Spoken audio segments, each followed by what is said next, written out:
आज का अखबार। लेट्स माइक आज का अखबार।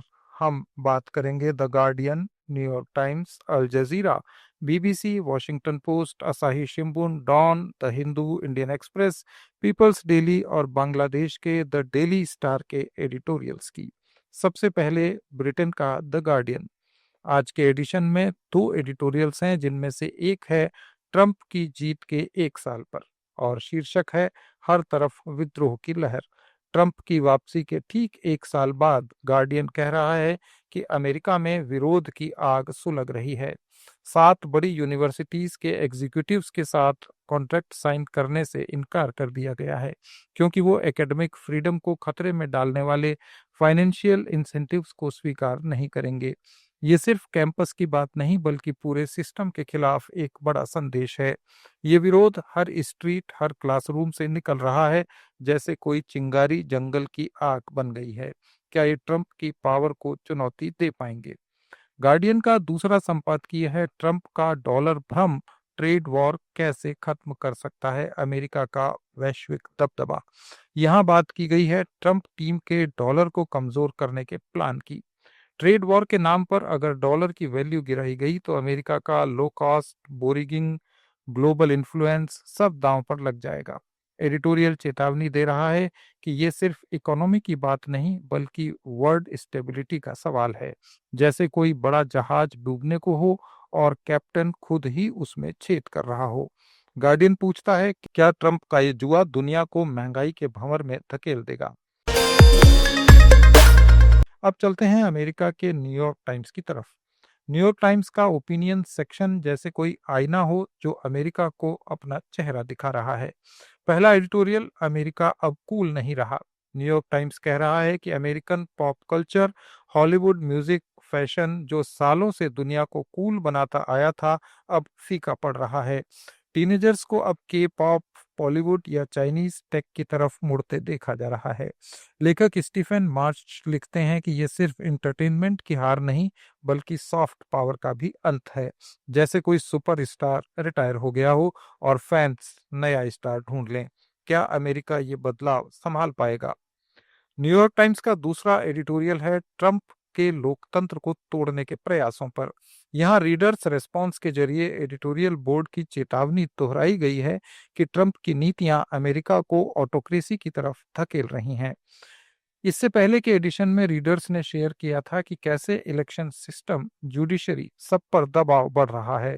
एडिटोरियल बोर्ड कहता है कि ये स्लाइड बैकवर्ड है, फ्रीडम की कीमत चुकानी पड़ रही है, जैसे घर की नींव हिल रही हो और मालिक खुद ही दीवारें तोड़ रहा हो। न्यूयॉर्क टाइम्स पूछता है, क्या अमेरिका अभी भी लैंड ऑफ द फ्री बनेगा? Let's mic. आज का अखबार। और अब बात मिडिल ईस्ट के अखबार अल जजीरा की। आज का ओपिनियन पीस गाजा में मेडिकल इवैक्यूएशन क्राइसिस पर है। सिर्फ इजराइल जिम्मेदार नहीं, गाजा उजड़ चुका, जमीन और पानी जहरीला हो चुका।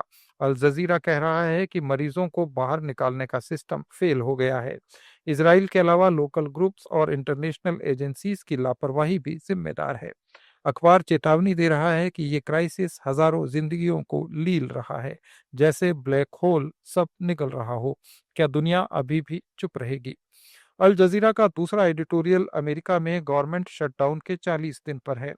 अखबार लिखता है कि किस तरह से वहां सब चीजें इस शटडाउन से प्रभावित हो रही हैं। ट्रंप के पहले टर्म का रिकॉर्ड तोड़ते हुए ये शटडाउन इकोनॉमी को चोट पहुंचा रहा है। फ्लाइट्स कैंसिल हो रही हैं, एयर ट्रैफिक कट हो रहा है, सब कुछ ठप है। एक्सपर्ट्स कहते हैं कि ये सिर्फ वॉशिंगटन की लड़ाई नहीं, बल्कि हर अमेरिकी की जेब पर इसका असर पड़ रहा है, जैसे कोई फैमिली ब्रेकडाउन हो और बच्चे भूखे रह जाएं। अल जजीरा पूछता है कि ये राजनीतिक खेल कब रुकेगा?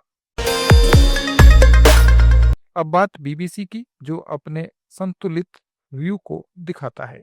ओपिनियन सेक्शन में डायरेक्ट एडिटोरियल कम है, लेकिन एक लेख अमेरिका के कूल फैक्टर को लेकर है, ग्लोबल कैपिटल ऑफ कूल का अंत। बीबीसी एनालिस्ट कहता है अमेरिकन कल्चर का प्रभुत्व कम हो रहा है और टीनेजर्स अब एशियन वेव्स की तरफ मुड़ रहे हैं। ये सिर्फ मनोरंजन नहीं, बल्कि जियोपॉलिटिकल शिफ्ट भी है, जैसे कोई पुराना राजा तख्त से उतर रहा हो। बीबीसी कहता है कि ब्रिटेन को भी ये लहर महसूस होने लगी है। वॉशिंगटन पोस्ट का the post view section focus है हेल्थ और इंफ्रास्ट्रक्चर पर। पहला editorial, Trump RX big pharma को दवा नहीं ये जहर है। ट्रंप ने वेट लॉस ड्रग्स की कीमतें कम करने का डील किया, बदले में टैरिफ रिलीफ दिया। लेकिन वॉशिंगटन पोस्ट कहता है कि ये बड़ी फार्मा कंपनियों को बचाने का बहाना है। असली प्रॉब्लम हेल्थ केयर एक्सेस है, जैसे कोई डॉक्टर दवा बेच रहा हो लेकिन बीमारी का इलाज न करे। क्या ये डील आम आदमी तक पहुंचेगी? वॉशिंगटन पोस्ट का दूसरा एडिटोरियल अमेरिका के कैन डू स्पिरिट को बहाल करने के मिथक पर है। यहाँ बात हुई है इंफ्रा प्रोजेक्ट्स की, गोल्डन गेट ब्रिज जैसे पुराने देशों के नॉस्टैल्जिया की। वॉशिंगटन पोस्ट कहता है कि आज के प्रोजेक्ट्स वो जादू नहीं दिखा पा रहे और क्लाइमेट चैलेंज, बजट कट सब बाधा बने हुए हैं। जापान का अखबार असाही शिंबुन ट्रंप के डॉलर वीकनिंग प्लान की बात कर रहा है। अखबार के अनुसार ये जापान की इकोनॉमी को हिला सकता है, एक्सपोर्ट्स गिरेंगे और येन मजबूत होगा। असाही शिंबुन के एडिटोरियल के मुताबिक एशियन चेन को बचाने के लिए नई रणनीति चाहिए, जैसे कोई सुनामी आने वाली हो और हम तैयार न हो। असाही की ये चेतावनी एशिया के लिए एक गाइड है। पाकिस्तान के अखबार डॉन ने अपना एडिटोरियल पाकिस्तान अफगानिस्तान तनाव को लेकर लिखा है। डॉन कहता है तालिबान के विदेश मंत्री की भारत यात्रा के दौरान पाकिस्तान के एयर स्ट्राइक्स ने हालात बिगाड़ दिए। ये सिर्फ मिलिट्री मूव नहीं, रीजनल पीस का खतरा है। डॉन के मुताबिक डिप्लोमेसी ही एक रास्ता है, जैसे दो पड़ोसी लड़ रहे हों लेकिन बातचीत से बात को सुलझाया जाए। डॉन ने शांति को चुनने की अपील की है। अब बात भारत के अखबार द हिंदू की, जो विचारपूर्ण एडिटोरियल्स के लिए जाना जाता है। पहला एडिटोरियल है गाजा वार, ट्रंप इजराइल और स्लॉटर रोकें। द हिंदू कहता है ट्रंप के पास लेवरेज है इजराइल को सीज फायर के लिए मजबूत करने का। हजारों मौतें मानवीय संकट हैं और आग बुझाने की बजाय ईंधन डाला जा रहा है। द हिंदू का दूसरा संपादकीय surrogacy for second child the second issue पर है, सुप्रीम कोर्ट की टिप्पणियों पर। अखबार कहता है कि सेकंड चाइल्ड के लिए सरोगेसी की लीगलिटी पर बहस जरूरी है। इंडियन एक्सप्रेस के ओपिनियन सेक्शन में अमेरिकन इलेक्शन लॉसेस जीडीपी का सफाया विषय पर चर्चा की गई है। एक्सप्रेस कहता है कि ट्रंप के लौटने के बाद पहला इलेक्शन जीओपी के लिए वाइप आउट है। न्यूयॉर्क मेयर ममदानी की जीत ने रिपब्लिकन्स को हिला दिया है। यह सिर्फ अमेरिका की बात नहीं है, भारत के लिए भी ये एक लेसन है, जैसे कोई सरप्राइज। चीन के अखबार पीपल्स डेली में अमेरिका के शटडाउन पर चर्चा की गई है। पीपल्स डेली कहता है कि अमेरिका का 40 दिन का शटडाउन चीन के व्यापार को भी प्रभावित कर रहा है और चीन को एक स्टेबिलिटी मॉडल बनना चाहिए।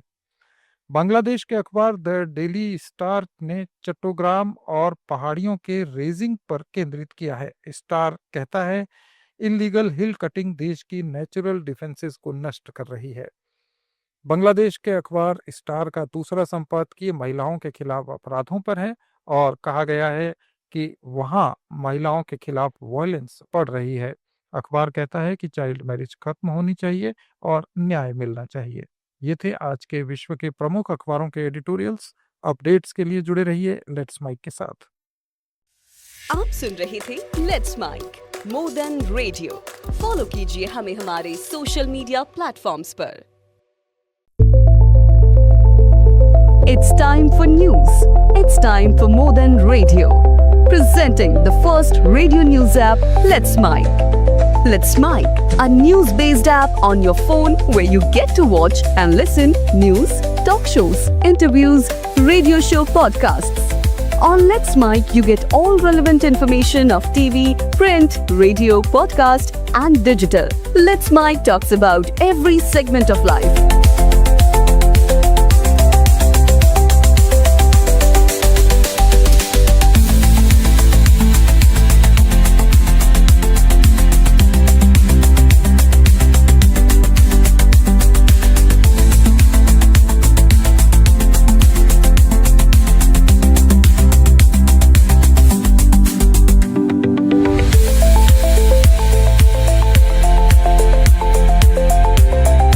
Download the app now from Play Store. Available both on Android and iOS mobile phones. follow us on YouTube